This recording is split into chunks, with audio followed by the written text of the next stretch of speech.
Good day, everyone. I am Inigo Espinosa, and I will be sharing with you the reasons why we become distant from God and how we can avoid it so that we can follow His teachings and virtues.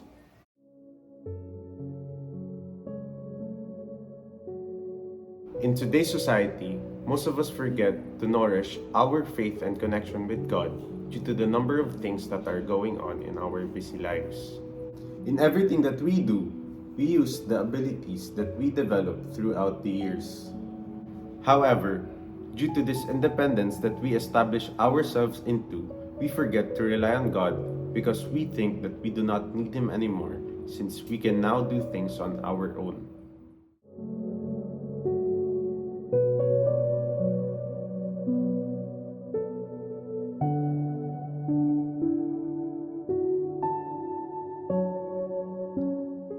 This self-sufficient mentality then leads to doubting our need for God.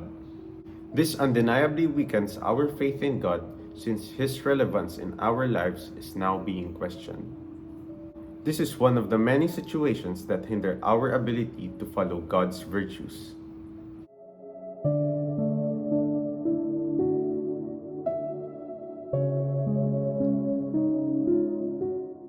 Now we reflect on our past and see if we have neglected God in any kind of way.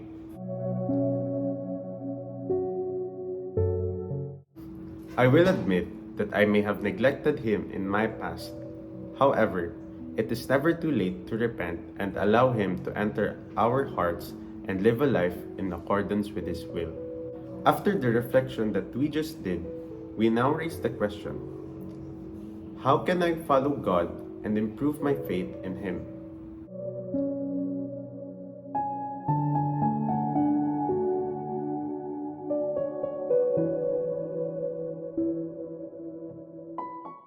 There are countless ways to follow God and His teachings, but I will be sharing with you 5 ways that I have found helpful in my journey so that you can also start in the right direction. The first one is by reading the Bible.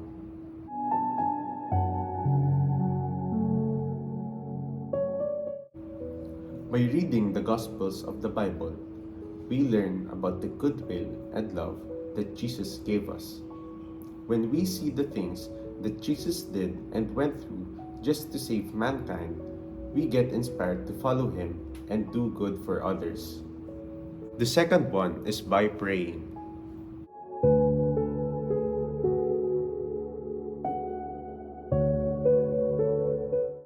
Starting a new journey in our lives is never easy. Therefore, we should ask God for help so that we can correctly follow in their footsteps. Praying also gives us confidence in everything that we do because we get to remind ourselves that we are not alone in our journey. The third one is to go to church with our friends and family. The main role of going to church is to worship God and learn more about His life. Going to church alone may be the reason why we do not attend Mass. However, if we invite our friends and family to go to church together, we will get motivated to go with them. The fourth one is to be of service to others.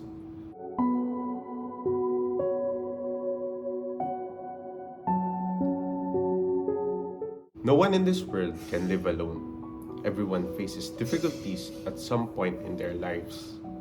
By serving others, we not only help them get through their problems, but we also show them that following Jesus' teachings is still beneficial for everyone up to this day. And lastly, we should be righteous in everything that we do.